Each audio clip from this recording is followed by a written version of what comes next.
Cool camps.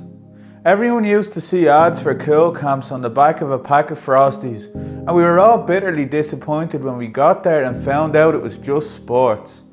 Cool camps were an indoctrination program of Big GAA, the floating limb of the Catholic Church. Cool camps hired a bunch of underpaid transition year students to act as glorified babysitters.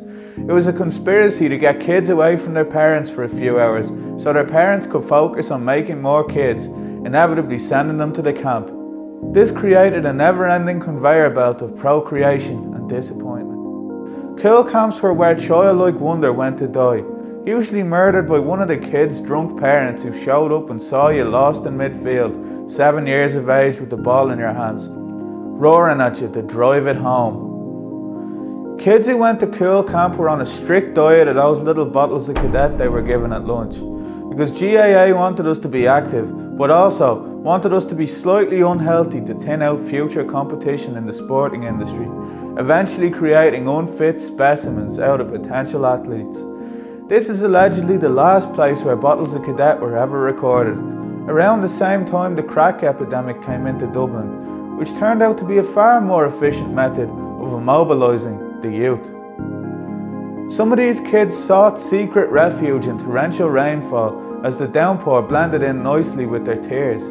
It also meant they got to stay inside the community centre and watch a movie while eating packets of crisps, which is all they ever really wanted to do, because they had no interest in playing football. They were just there because their parents hated them. Cool camps were originally called Cull camps, as it's where children were slaughtered of their individuality.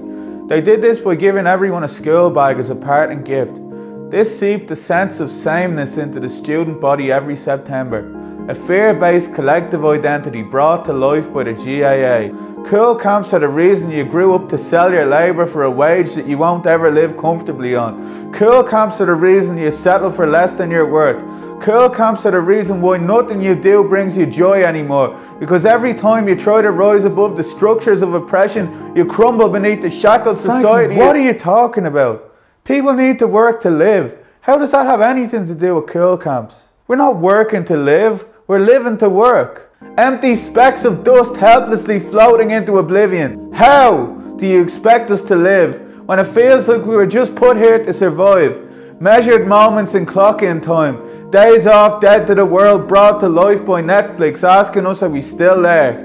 Yes, but barely alive.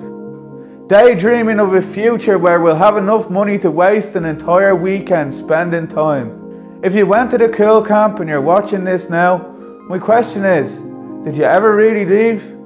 Or are you struggling to hang up your boots, doing laps around the rat race? Namaste.